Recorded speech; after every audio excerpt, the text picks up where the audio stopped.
السلام عليكم ورحمة الله وبركاته.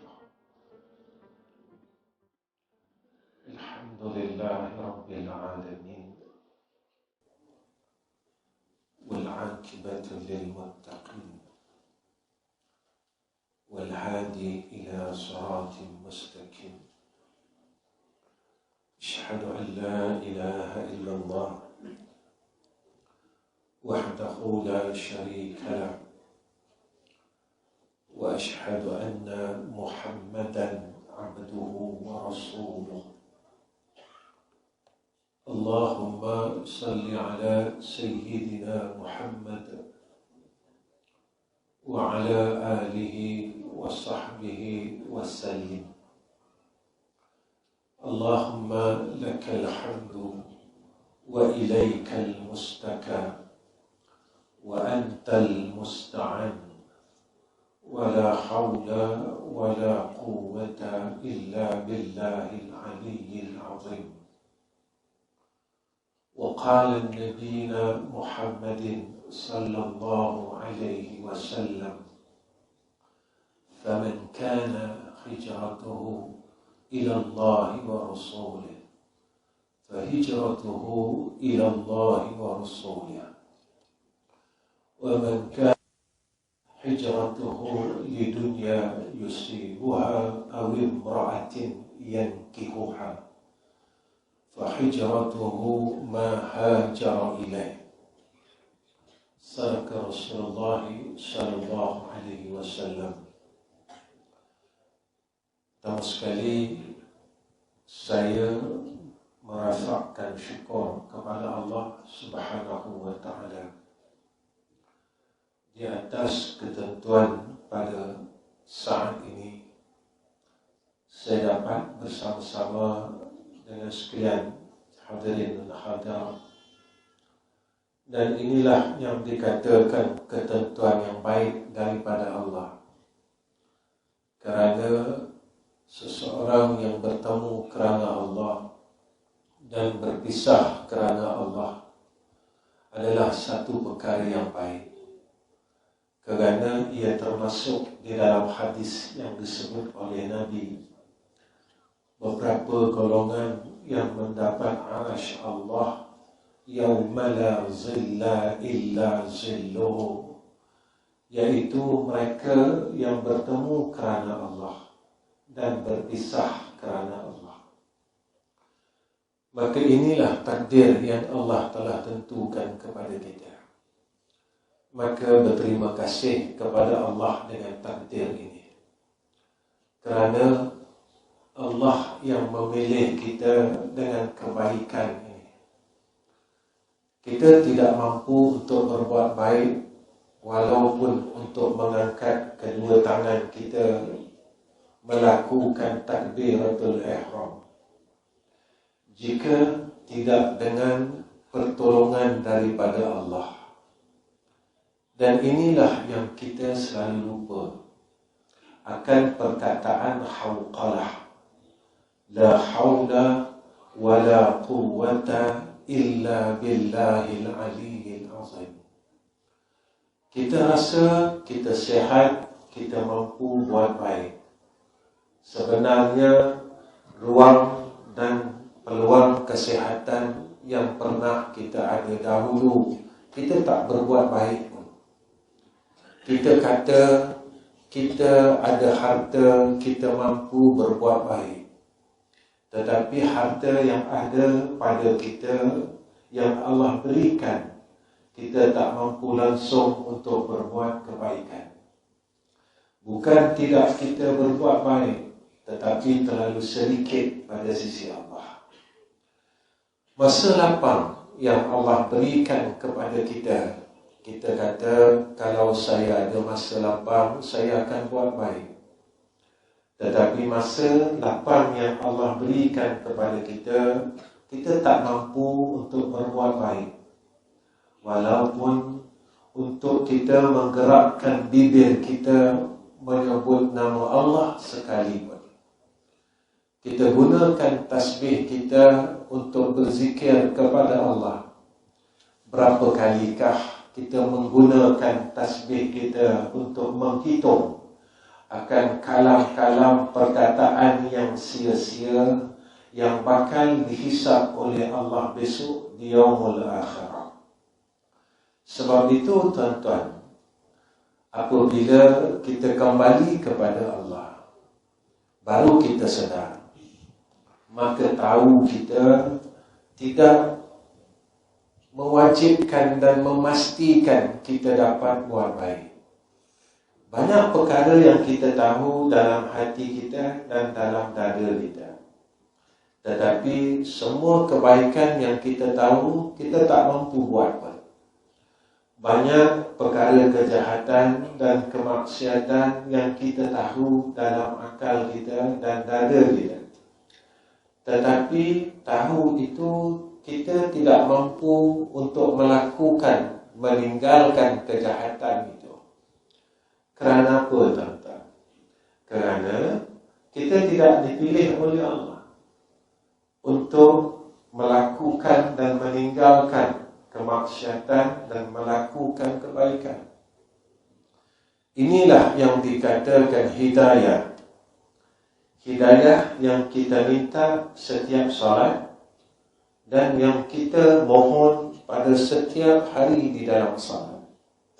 Pada setiap salat kita mohon kepada Allah, ihdinas siratal mustaqim.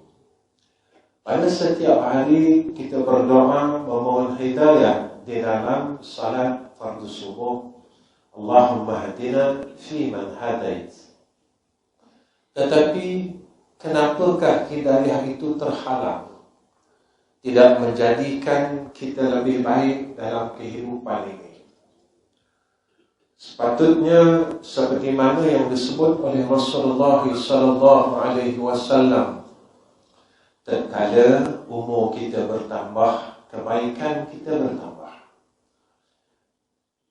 Bertambah sahaja hari dalam hidup kita bermakna bertambah baik. Tapi kalau kita lihat diri kita, kebaikan tetap sama. Jika kita tak mampu berbuat baik sehingga sekarang, kita tak mampu berbuat baik. Jika kita masih melakukan maksiat sampai sekarang, kita masih melakukan kemaksiatan. Sebab itu tuan-tuan, bila disebut tentang hijrah, ini adalah pengorbanan Nabi. Kita tak mampu jika kita berada pada zaman itu. Percayalah, kita tidak akan mampu melakukan akan peristiwa hijrah ini jika kita berada pada zaman itu. Kita tak mampu menjadi Sayyidina Ali karamallahu wajhah, yang menjadikan tempat ganti Rasulullah sallallahu alaihi wasallam, yang digantikan nyawanya. Kita jangankan untuk memberikan nyawa kita untuk agama, kita hendak bersusah payah untuk agama kita berkira. Kita nak bangun malam, kita susah. Kita masih diikat dengan nafsu kita. Kita nak bangun tahajud, kita tak mampu. Walaupun Allah menyatakan di dalam Al-Quran, fatahajjad bihi nafilatan lak asa an yab'asaka rabbuka maqaman mahmuda. Kita masih diikat dengan ikatan nafsu yang kuat. Kita masih mengikut akan arahan syaitan yang disebut oleh Allah sebagai musuh kita. Bertahun lamanya kita menjadi orang yang gagal pada sisi Allah. Mana mungkin kita boleh menggantikan batang tubuh kita ini untuk menggantikan nyawa Sayyidina Rasulina Muhammad sallallahu alaihi wasallam. Kita tidak akan mampu menjadi sahabat Nabi kerana sendiri yang mengingkari perintah Nabi. Tuan-tuan, kita kita berjaya dengan salat, kita berjaya dengan puasa, sampai sahaja puasa Zulhijjah kita akan puasa, sampai sahaja puasa Muharram kita akan puasa, sampai sahaja puasa Isnin Khamis kita mampu berpuasa. Tetapi kita tidak mampu menjadi orang yang mengekang nafsu kita. Jika dalam bulan Ramadan kita selalu dengar perkataan ini, ketika orang berbuat kejahatan kepada kita tatkala kita melakukan puasa, maka kita katalah ana shaimun, aku sedang berpuasa. Tetapi kenapa kita tidak boleh menahan dan meletakkan aku ni shaimun tatkala orang membenci kita? Kenapa kita tak boleh mengatakan ana shaimun? Kenapa kita tidak boleh mengikut akan Rasulullah sallallahu alaihi wasallam? Saya maklum dan semua orang maklum, Nabi ini sifat kasih dia terlalu tinggi. Sebelum kita lahir, Nabi telah mendoakan kita. Sebelum kita lahir, Nabi telah memuji kita. Maka hijrah ini satu pengorbanan. Maka kita sendiri tidak mampu bertukar dan mengubah kebencian menjadi kasih sayang. Kita tidak mampu menyayangi semua orang. Apa salahnya kalau orang yang berbuat jahat kepada kita, kita mengatakan aku tidak akan membalas kejahatannya kerana dia adalah umat Muhammad dan dialah umat yang pernah disayangi oleh Rasulullah sallallahu alaihi wasallam, dan aku tidak berbuat demikian kerana ini perintah Allah. Apabila orang jahil itu mengatakan sedemikian, memaki dan mengatakan perkataan yang tidak baik, maka sebagai orang beriman dia mengatakan qalu salama, selamatlah kamu. Sebab itu tuan-tuan, kita tidak mampu mengikut Rasulullah. Bagaimana kita mampu menjadi sahabat Sayyidina Rasulina Muhammad sallallahu alaihi wasallam ketika berlakunya hijrah yang menemani Rasulullah? Masyhur, saya dan tuan-tuan tahu Sayyidina Abu Bakar, bagaimana kesusahan Sayyidina Abu Bakar. Sayyidina Abu Bakar ni tuan-tuan orang bangsawan, orang kenamaan di Makkah. Tapi Sayyidina Abu Bakar ini dia boleh buangkan kebesarannya untuk ikut Rasulullah. Kerana apa tuan-tuan? Kerana Sayyidina Abu Bakar percaya dengan kalam Allah. Kemuliaan aku bukan pada nama, kemuliaan aku bukan pada harta yang banyak, kemuliaan aku bukan pada pangkat yang besar, tetapi kemuliaan itu yang Allah janjikan kepada kita, inna akramakum indallahi atqakum. Allah sebut kepada kita sesungguhnya orang yang mulia di kalangan kamu pada sisi Allah atqakum, orang yang paling banyak takutnya kepada Allah. Siapa orang takut tuan-tuan? Orang takut kalau dia tinggal jahat, dia takut. Kalau dia tinggal benda baik, dia takut. Kalau dia berbuat kejahatan, dia takut. Ini orang yang takut kepada Allah. Tuan-tuan, berapa banyak kebaikan yang kita telah tinggalkan. Rugi kita, tuan-tuan. Kita akan rugi besok di sana. Hijrah yang hakiki adalah berpindah daripada alam dunia kepada alam akhirat. Hijrah ini saya tidak boleh menafikan, dan tuan-tuan tidak boleh menafikan.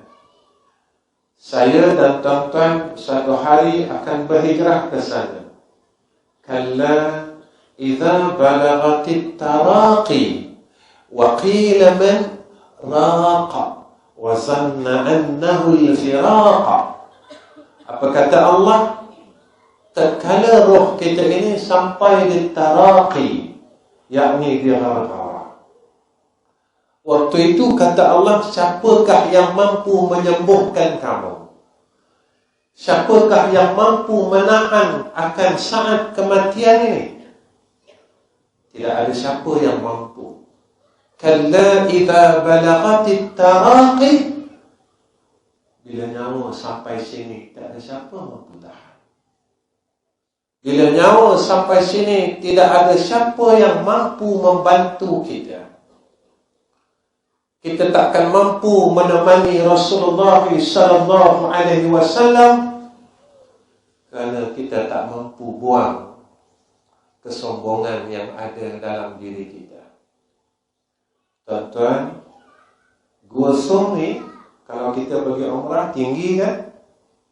Kalau kita panjat, umur tuan-tuan dan umur saya 2 jam tingginya. Itulah yang Rasulullah lalu. Dan tempat persembunyian Rasulullah di Gua Thawr ini terlalu sempit. Dan gunung itu adalah gunung batu, tuan-tuan. Gunung yang keseluruhannya batu.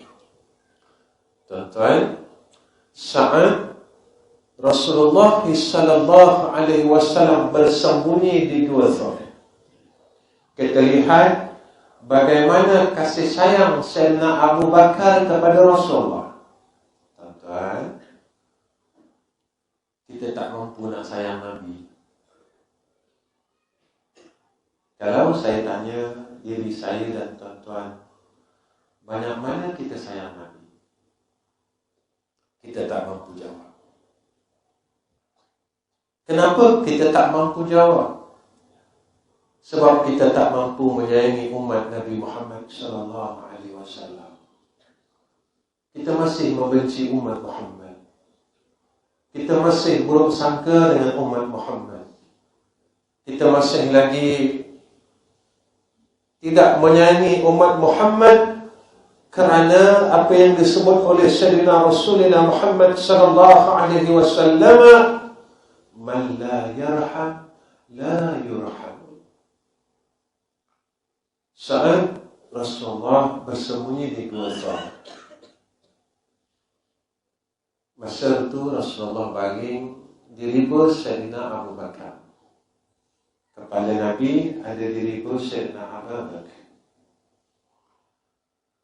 Ketika Rasulullah tidur, tuan-tuan, serangga atau binatang yang berbisa gigit kaki Sayyidina Abu Bakar. Tuan-tuan tengok betapa sayangnya Sayyidina Abu Bakar. Ada riwayat mengatakan kalajengking yang gigit kaki Sayyidina Abu Bakar. Tuan-tuan, kalajengking ni bisa. Apa yang Sayyidina Abu Bakar buat ketika dia kena gigitan seekor kalajengking binatang yang berbisa? Sayyidina Abu Bakar diam je, tuan-tuan. Sayyidina Abu Bakar diam dan terus diam. Rasulullah tengah tidur. Tetapi fitrah manusia, seorang manusia dia tak mampu tahan bisanya binatang yang berbisa.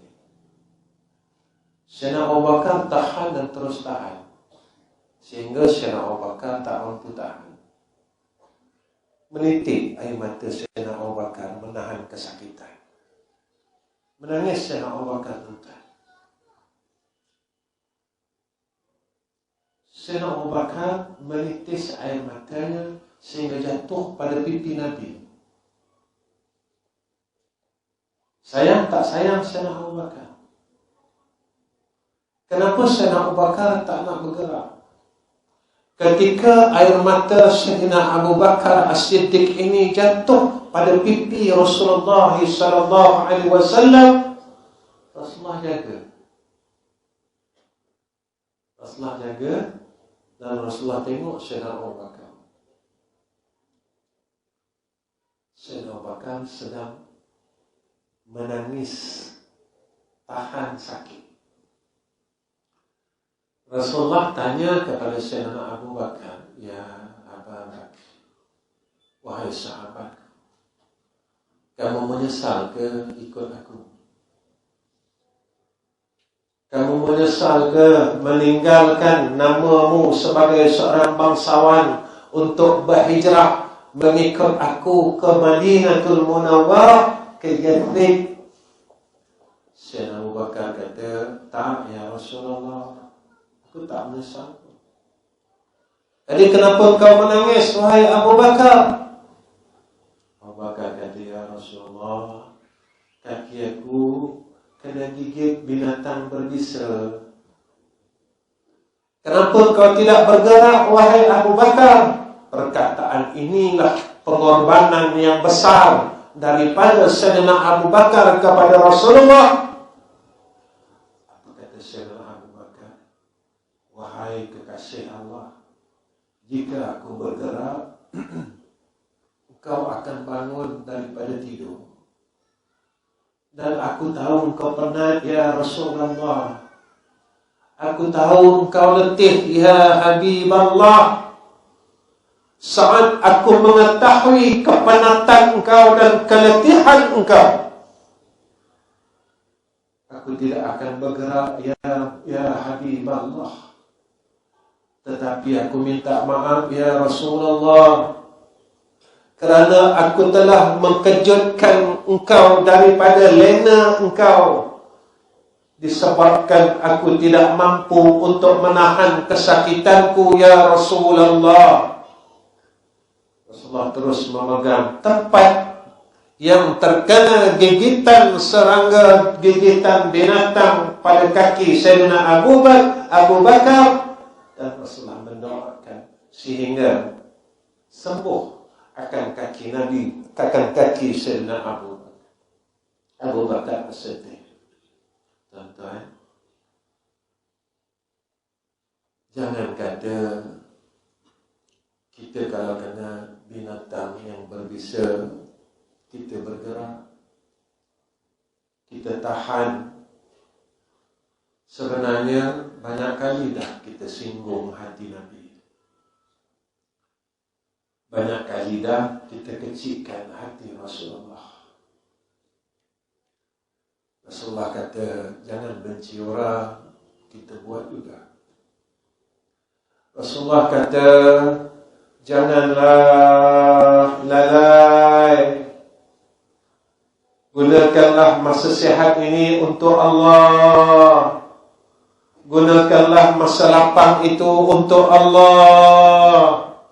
Gunakanlah masa muda kita untuk Allah. Kita melawan akan perkataan Rasul. Jika Rasulullah nak kecil hati, lama dah Rasulullah kecil hati dengan kita.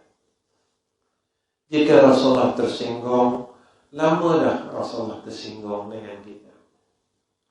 Sebab itu, tuan-tuan, kita tak mampu. Tetapi kita kena berusaha menjadi orang yang baik. Kita kena bersungguh-sungguh, bermujahadah untuk menghijrahkan diri kita menjadi insan yang lebih baik.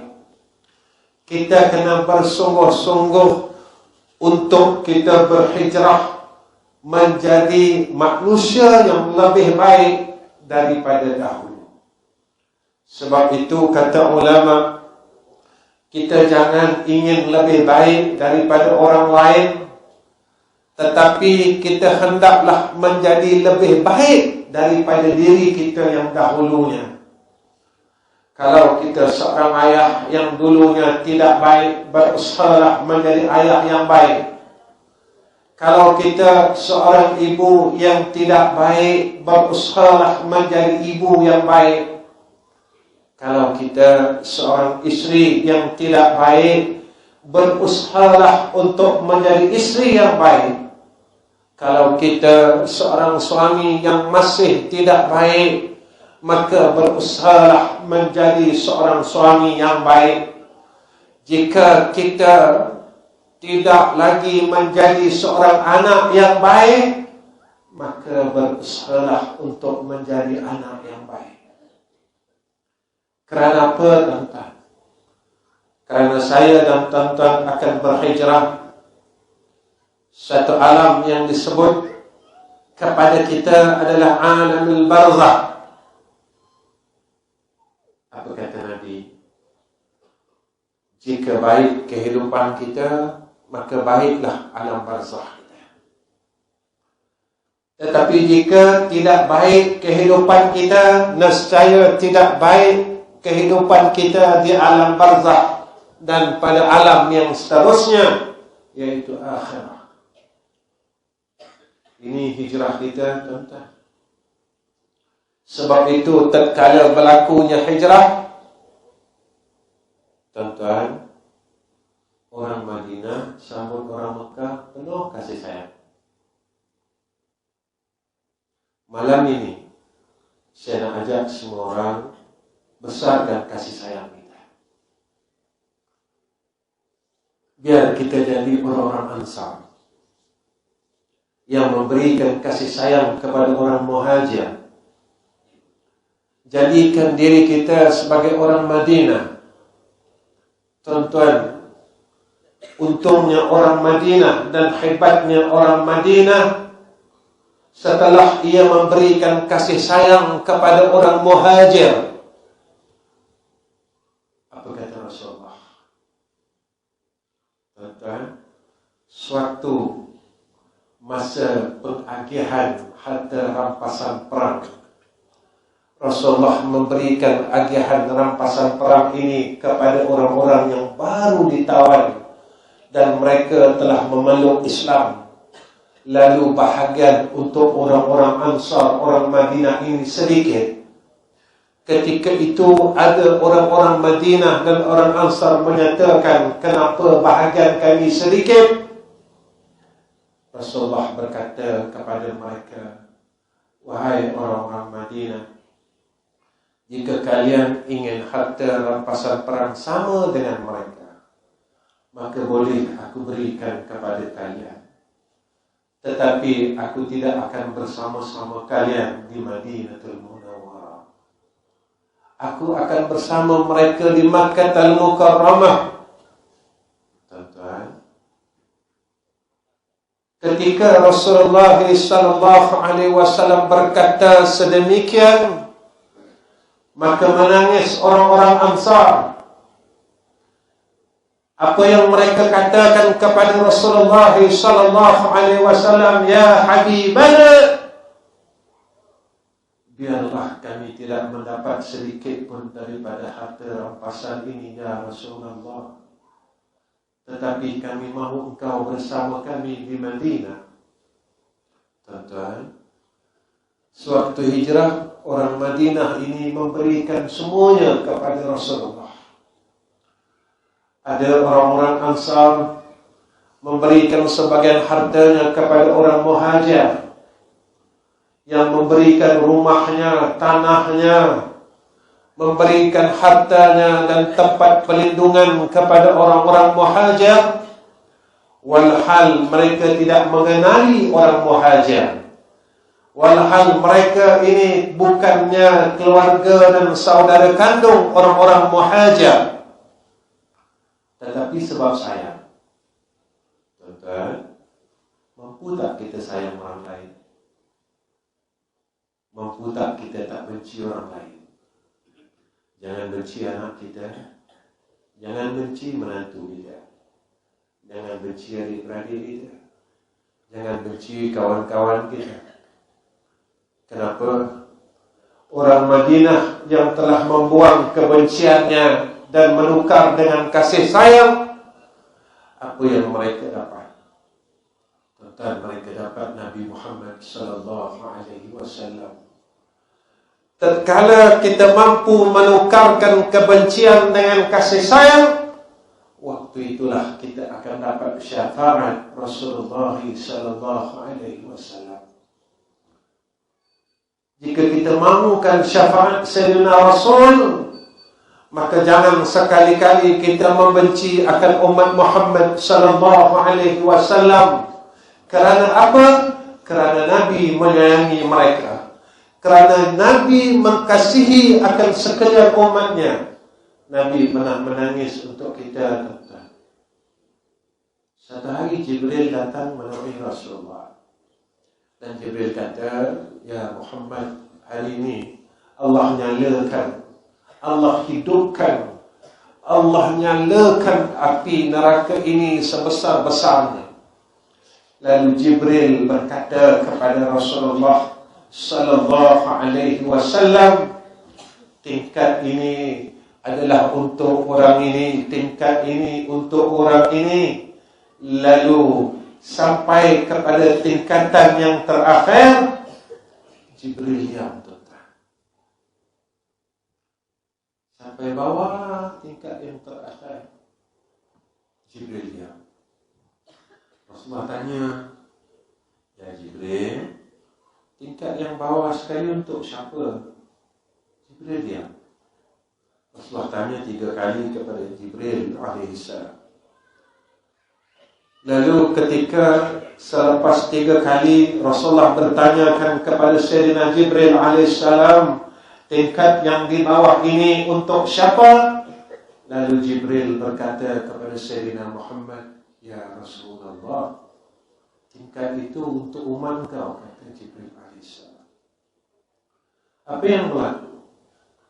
Ketika Rasulullah sallallahu alaihi wasallam mendengar daripada Jibril alaihissalam, tingkatan yang terbawah sekali adalah untuk umat Muhammad sallallahu alaihi wasallam, Rasulullah menangis. Menangis Rasulullah sallallahu alaihi wasallam, sehingga kan Rasulullah tidak keluar rumah melainkan sembahyang jamaah. Sahabat tanya, "Rasulullah ada tak?" "Rasulullah mana ya wahai Aisyah?" "Wahai Sayyidatina Aisyah, adakah Rasulullah ada di dalam rumah?" Maka kata Aisyah, "Ada." Tapi Rasulullah tak keluar. "Rasulullah buat apa?" kata sahabat.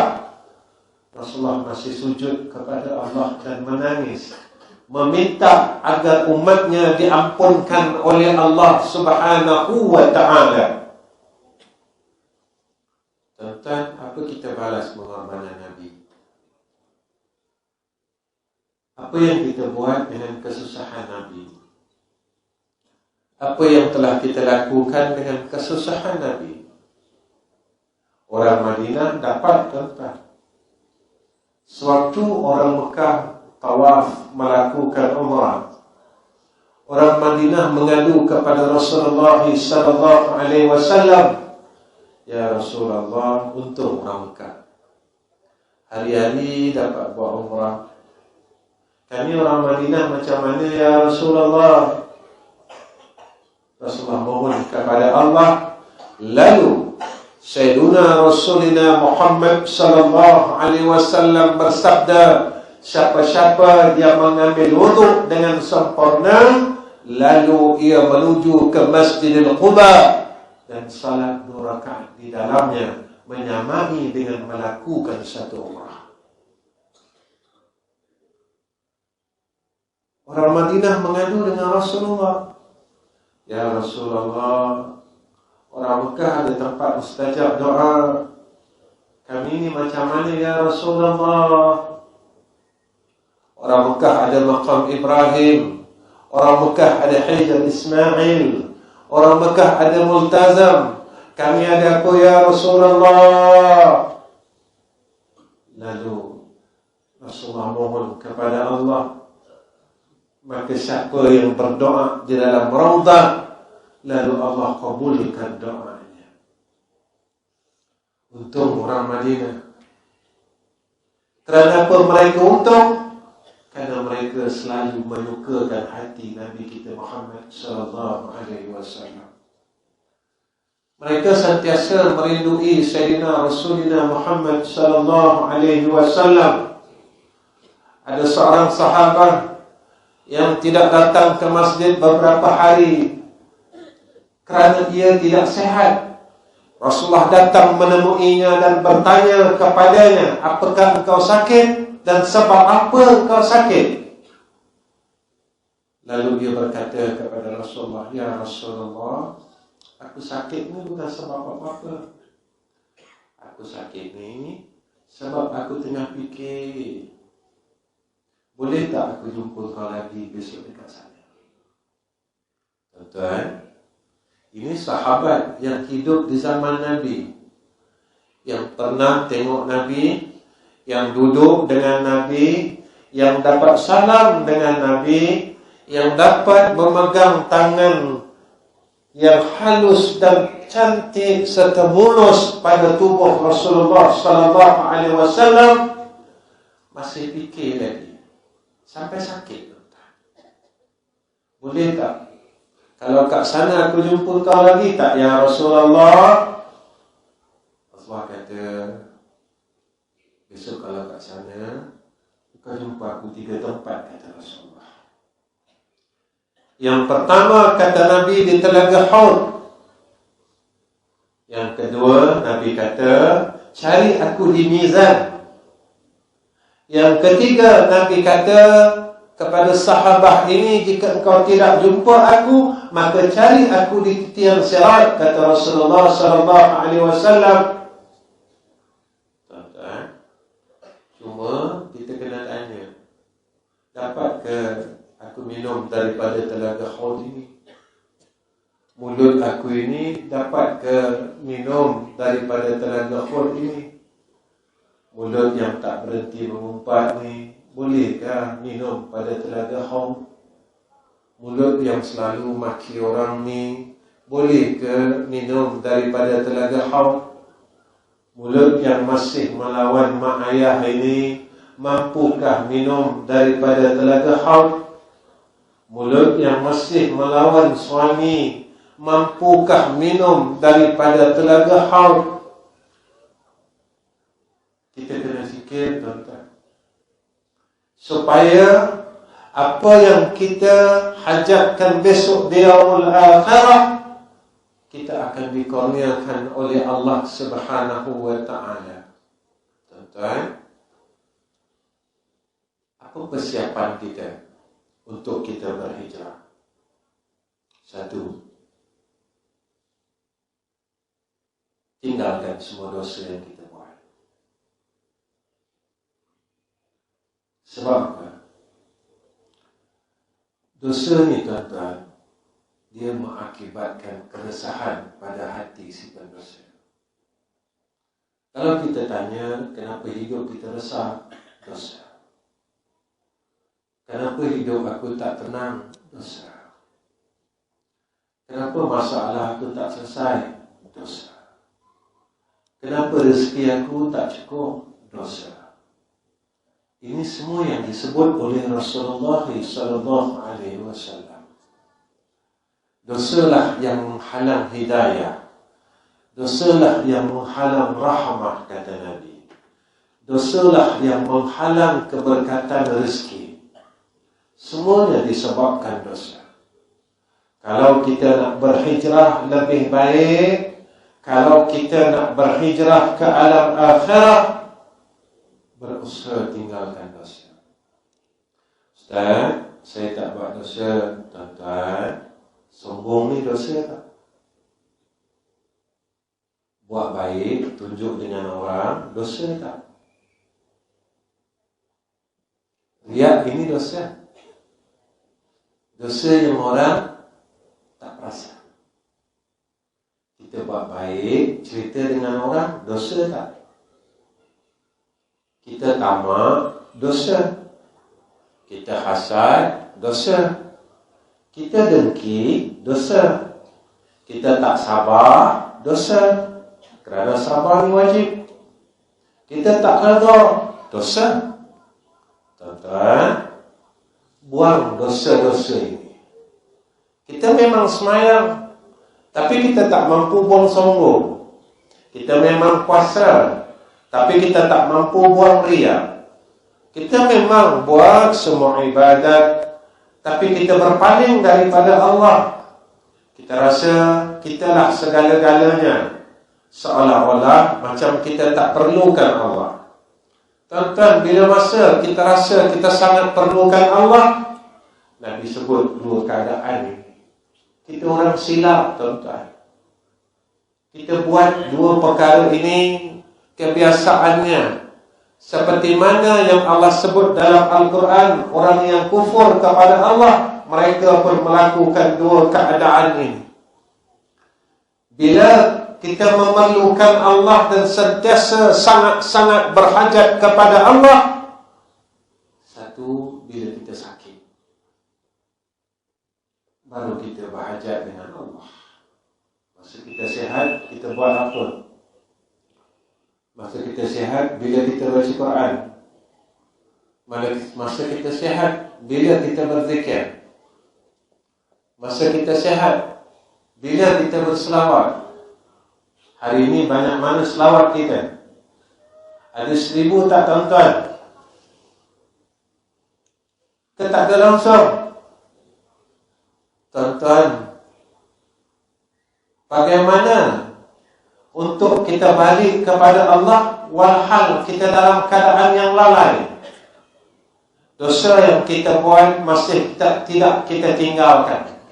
Yang pertama, bersihkan daripada segala dosa dan maksiat.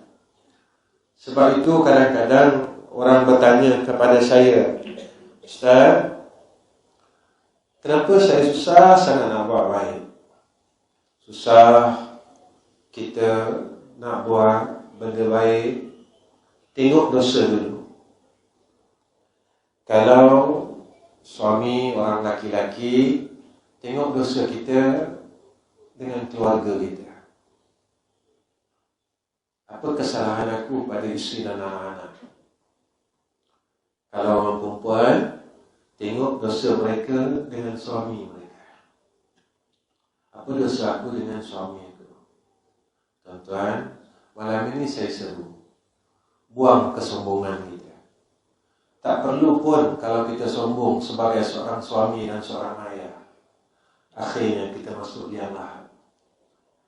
Tak berguna pun seorang isteri nak sombong dan ego dengan kedudukannya, akhirnya kita akan masuk liang lahat. Masa kita masuk liang lahat, keluarga kita semua tinggalkan kita, harta kita semua tinggalkan kita. Tapi ada satu yang menemani kita. Saat kata Nabi SAW, semua orang tinggalkan kita dan kita telah berlalu 7 langkah. Masa itu Allah tasawurkan seorang pemuda di dalam kubur kita. Kita heran dan kita tanya, kamu siapa? Kan semua orang dah tinggalkan aku. Isteri aku tinggalkan aku, anak-anak aku tinggalkan aku, adik-beradik aku tinggalkan aku. Mereka cuma cerita pasal aku je. Mereka cuma sedih pada hari ini. Dan sekarang mereka sedang membicarakan harta yang telah aku tinggalkan.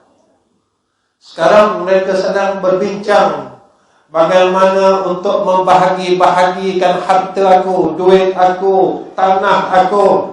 Engkau siapa? Kita kata. Apa dia kata dengan kita? Kau tak kenal aku. Aku tak kenal kau. Aku tak ada kawan macam kau. Dia kata ada. Masa dalam dunia dulu, dia kata semua orang tinggalkan aku, kata dia. Tapi kau tak pernah tinggalkan aku. Masa dalam dunia dulu, semua orang tak pedulikan aku. Engkau saja yang pedulikan aku. Kita masih dalam keadaan kebingungan sebab kita baru melepasi fasa sakaratul maut. Kita tanya, cakaplah, kau siapa? Akulah amal salat, akulah Quran, akulah selawat, akulah tasbih, akulah tahlil. Masa dalam dunia semua orang tak pedulikan aku, semua orang tinggalkan Quran. Masa dalam dunia semua orang tinggal berselawat. Masa dalam dunia semua orang tidak mahu bertahlil dan bertahmid kepada Allah. Hari ini Allah memerintahkan aku menemani engkau sewaktu semua orang tinggalkan engkau. Hatta yaumil qiyamah. Sehingga hari kiamat aku kawankan kau. Tuan-tuan, suatu Sayyidina Abu Bakar lalu di kuburan, Sayyidina Abu Bakar nangis dari saya.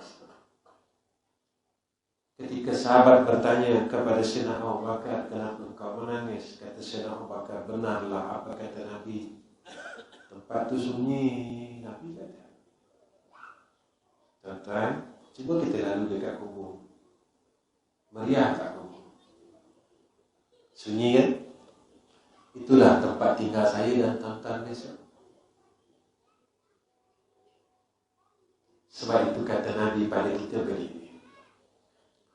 Nabi kata, la taj'alu buyutakum kal qabr.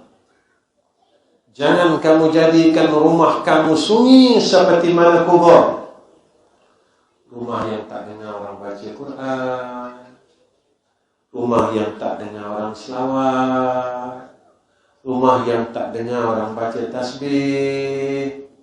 Jangan jadi rumah kita macam kubur, tuan-tuan. Sepi, sunyi. Tuan-tuan, mulai daripada malam ini kita meriahkan rumah kita dengan alunan Al-Quran. Apa salah dia, tuan-tuan? Orang perempuan tiap-tiap lepas solat buka Quran. Kita amalkan tasbih, amalkan istighfar, amalkan tahlil. Kenapa saya perlu bertahlil? Mudah-mudahan besok kalau kita mati, kita boleh sebut la ilaha illallah. Kerana apa? Kata Nabi, Allah subhanahu wa ta'ala akan memberi ruang dan peluang serta memudahkan amal kebaikan yang selalu ia istiqamahkan. Diberi peluang untuk dia buat amal itu sebelum dia mati. Kalau kita rajin, la ilaha illallah, sebelum mati kita dapat sebut la ilaha illallah. Kenapa kita perlu melazimkan tahlil? Kerana Nabi kata, siapa-siapa yang akhirkan kalamnya dengan la ilaha illallah dakhalal jannah. Wa fi riwayatin, pada riwayat yang lain kata Nabi, Allah haramkan ia daripada neraka Allah. Tuan-tuan, neraka ni sakit tak? Tak ada benda seronok dalam neraka ni. Neraka ni dahsyat. Kita baca surah Waqiah kan? Makanan dia buah zakum, masuk saja dalam perut kita hancur. Minumannya masuk saja dalam perut kita seperti mana timah yang menggelegak. Hancur seluruh badan ini lalu dijadikan semula oleh Allah. Hancur dan terus jadi, hancur dan terus jadi. Kesakitan ini berpanjangan sampai bila. Lalu kita kata, Ustaz, besok kan kita boleh masuk syurga? Boleh. Tuan-tuan, ahli neraka ni dia ada bekas. Kalau dalam dunia ni, orang keluar penjara, dia key in saja IC dia, keluar bekas panduan penjara sekian-sekian. Orang yang keluar daripada neraka, dia masuk syurga, dan orang syurga mengatakan itulah bekas ahli neraka. Tuan-tuan, dalam dunia ni kalau kita dah keluar penjara, kita balik kampung, semua orang pandang serong dengan kita kan. Itu bekas panduan tu, itu bekas panduan tu. Kita tak selesa kan? Macam mana tuan-tuan kalau kita masuk syurga, semua orang syurga kata kita itu bekas ahli neraka Allah, itu bekas ahli neraka Allah, dan kita menangis di dalam syurga. Kita mohon kepada Sayyidina Rasul, ya Rasulullah, boleh tak engkau tolong minta dengan Allah, hilangkan tanda ini ya Rasulullah. Macam tu juga kalau kita buat salah dalam dunia. Kita bawa benda salah. Kita pergi airport, tuan-tuan. Kita nak terbang ke satu negara yang lain. Sampai di immigration, kita takut tak? Takut. Kita kata apa? Nanti immigration periksa ni. Kalau aku kena tangkap, mesti aku masuk penjara. Tuan-tuan, kalau kita balik bawa benda salah, tak takut. Kita balik, kita bawa mengumpat, tak takut. Kita balik, kita bawa dosa, tak takut. Kerana kita akan diperiksa oleh Allah Subhanahu wa ta'ala. Jika kesalahan ini kita lakukan, nescaya Allah akan campakkan kita ke dalam neraka. Tuan-tuan, nak balik jumpa Allah, maka perelokkan semayang kita. Dengan senang dan tuan-tuan, elokkan semayang. Macam ni lah. Sampai sekarang, tuan-tuan saya tak tahu. Masa kita semayang, kita tak boleh buang dunia lagi. Kita semayang, tapi masih fikirkan dunia lagi. Allah sebut dalam Al-Quran surah Al-Mu'minun, berjayalah orang mukmin yang semayangnya khusyuk. Tapi kita tak dapat sampai sekarang. Kenapa? Apa salah aku? Bila kita takbir, dunia bermain di kepala kita. Masih fikirkan urusan dunia, masih fikirkan tentang rezeki, masih fikirkan tentang orang lain. Tuan-tuan, kita dah masuk 60, kita tak dapat khusyuk lagi. Gagal kita. Tuan-tuan, kita gagal. Kita berjaya dengan dunia kita. Kita ada saving yang banyak, kita ada kebun, kita ada itu, kita ada ini. Tapi kita tidak ada khusyuk. Sampai bila, tuan-tuan? Sampai bila kita tidak ada khusyuk? Sampai bila? Kenapa saya kata kita orang yang gagal? Sebab Allah yang sebut di dalam Al-Quran, sesungguhnya berjayalah orang mukmin yang semayangnya khusyuk. Kalau lawan dari berjaya, gagal. Ketiga. Lepas ni saya berhenti, tuan-tuan. Ilmu ni susah tak? Sebab apa susah? Sebab ni jalan nak pergi syurga. Jalan nak syurga tak semua orang boleh dapat. Tak semua orang boleh masuk syurga sebab jalan dia susah. Tuan-tuan rasa penat kan? Tuan-tuan dah rasa kaki sakit kan? Tuan-tuan dah rasa letih sangat. Macam pergi kebun dari pagi sampai maghrib. Walhal kita tak sampai dari 1 jam. Baru saya cakap ni tak sampai 1 jam lagi. 1 jam lebih sikit kot. Inilah akhirat. Kalau di dalam majlis ilmu kita telah rasa lamanya, bagaimana lamanya besok dekat sana. Ini kira-kira akhirat tak, tuan-tuan? Bukan kira-kira dunia. Yang ketiga, apa kata ulama? Kalau nak hijrah dekat sana, nak dapat kebaikan, tambahkan amal saleh. Wa tazawwadu fa inna khairaz zadi taqwa. Tambahkan amal saleh dalam hidup kita. Sinilah. Kalau dulu lepas main isyak, kita tak mampu semain sunat. Mulai malam ini kita azam. Sebelum nak sembahyang fardu, kita sembahyang sunat dulu. Lepas sembahyang fardu, kita sembahyang sunat. Malam ni saya seru seluruh jamaah di Masjid Tahiriyah yang hadir pada malam ini. Apa kata Nabi SAW? Siapa yang salat sunat ba'di Isya 4 rakaat menyamai seperti mana ia telah melakukan ibadat pada malam Lailatul Qadar.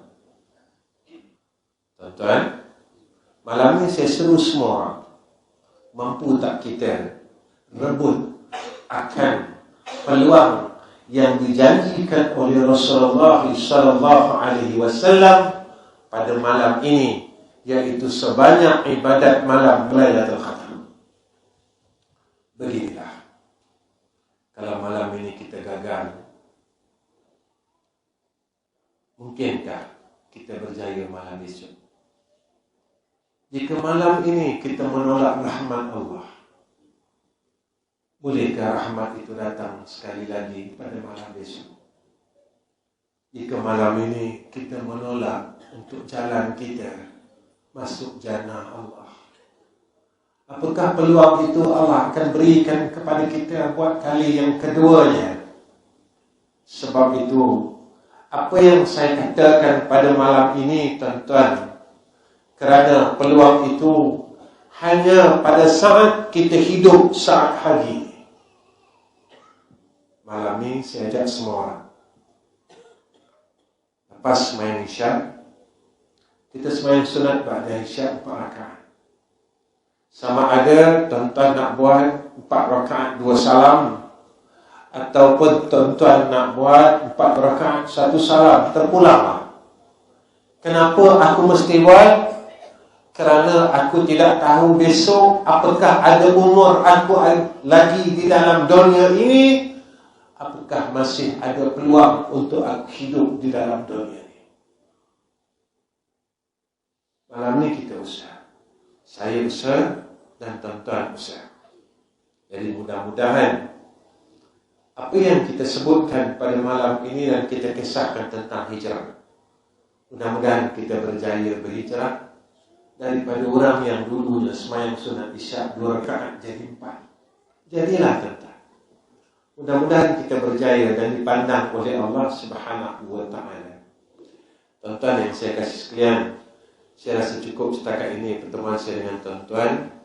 Lebih dahulu saya mohon ampun dan maaf jika ada kesilapan dan kesalahan di dalam kuliah ini, dan saya mohon tuan-tuan tolong doakan saya dan keluarga supaya kami selamat balik dan meneruskan perjalanan lagi pada hari esoknya, seterusnya. Dan mudah-mudahan dengan doa semua orang, saya dikurniakan kesehatan dan dipermudahkan untuk jalan ini. Dan mudah-mudahan Allah akhirkan hidup saya dengan saya melakukan amal ma'ruf nahi mungkar untuk umat dan untuk saya khususnya, dan keluarga saya dan amnya untuk umat Muhammad sallallahu alaihi wasallam. Jadi sebelum saya akhirkan kuliah saya pada yang terakhir kalinya, tuan-tuan, doa ini, zikir ini tuan-tuan tahu. Cuma saya nak bagi tahu macam ni. Jangan tinggalkan tiap-tiap lepas salat 2 doa dan 2 zikir. 1, Allahumma ajirna minan nar. Allahumma ajirna minan nar. Allahumma ajirna minan nar. Selepas kita habis baca, lalu neraka berkata kepada Allah, ya Allah, tolonglah kau keluarkan dia daripada neraka aku. Kedua, tolong baca zikir ni. Tiap-tiap lepas sembahyang, jangan tinggal. Allahumma inni as'alukal jannah. Allahumma inni as'alukal jannah. Allahumma inni as'alukal jannah. Kalau boleh baca dengan inna. Allahumma inna nas'alukal jannah. Inna, tuan-tuan niatkan isteri dan anak-anak tuan-tuan. Ya Allah, kurniakan kepada aku syurga Kau.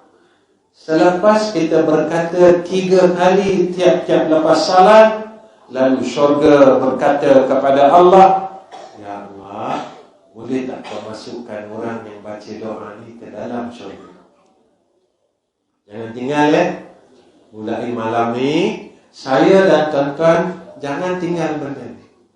Pertama, kita minta keluar dari neraka. Kedua, kita minta Allah masukkan kita dalam syurga. InsyaAllah ibu-ibu, ayah semua, Allahumma ajirna minan nar. Yang kedua, Allahumma inna nas'alukal jannah. Wa akhir kalam, Assalamualaikum warahmatullahi wabarakatuh. Bismillahirrahmanirrahim. Alhamdulillahirabbil alamin. Allahumma salli ala sayyidina Muhammad wa ala alihi wa sahbihi wa sallim. Allahumma ya Allah, jadikan kami orang saleh, isteri kami orang saleh, keluarga kami di kalangan orang saleh. Ya Allah, jika ada di kalangan kami sakit dan juga keluarga kami yang sakit, maka tolong sembuhkan kami dan mereka ya Allah. Ya Allah, jika di kalangan kami ada masalah yang belum dapat kami selesaikan ya Allah, tolonglah selesaikan masalah kami ya Arhamar Rahimin. Ya Allah, maafkan setiap kesilapan kami, ampunkan setiap dosa kami. Ya Allah, kurniakan atas lisan kami, hati kami dan amal anggota zahir kami akan pimpinan kepada jalanmu yang lurus ya Arhamar Rahimin. Wa sallallahu ala sayyidina Muhammad wa ala alihi wa sahbihi wa baraka wa sallam. Walhamdulillahi rabbil alamin.